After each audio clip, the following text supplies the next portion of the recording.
The world marks No Tobacco Day today, intended to encourage a 24-hour period of abstinence from tobacco consumptions and put a stop to the illicit trade of tobacco products. Shachar Peled explains. If there's one day that gets smokers and the tobacco industry reaching for the cigarettes as an act of dissent, it's today.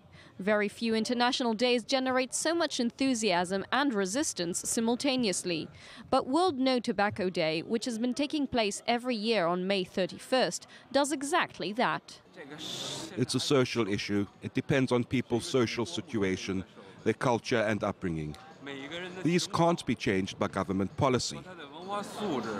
Chef Tia Cheng knows what he's talking about. Despite failed past attempts, starting June 1st, China's capital Beijing is outlawing smoking in indoor public places, a law considered the toughest anti-smoking legislation in one of the world's most tobacco-addicted countries. Any of my friends in the business that have been around a long time just don't believe it'll last. It's something that'll be, ignored or just maybe be enforced for a short time and then it'll go away.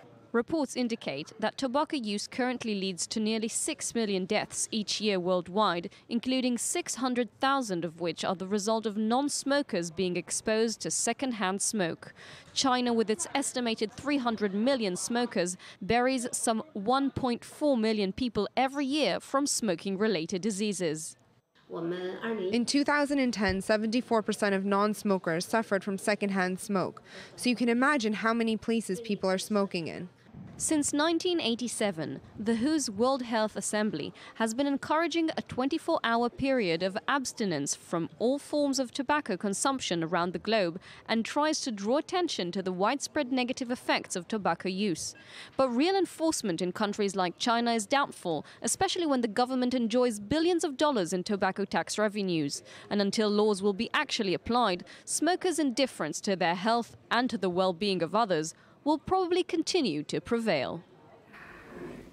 And with me right now here in the studio is Shachar Peled, that just made for us this VTR. I don't want to say anything because I am a smoker. I know, and actually the reason I'm smiling is because of the reactions, which are incredible.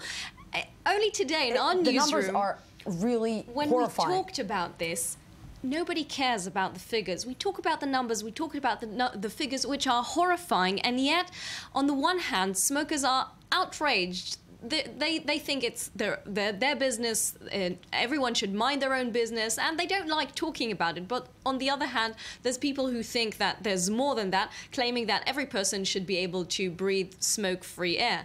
And we focused on China in the report, but of course China is not alone. Here in Israel, 20% of the population are smokers, with 8,000 deaths a year because of smoking-related issues, 700 of which are passive smokers. And Israelis spend a lot of money on tobacco products, actually $8 billion a year. That's in Israel. That's alone. in Israel. I'm sorry, it's 8 billion shekels. It's $2 billion a year, which is an incredible amount.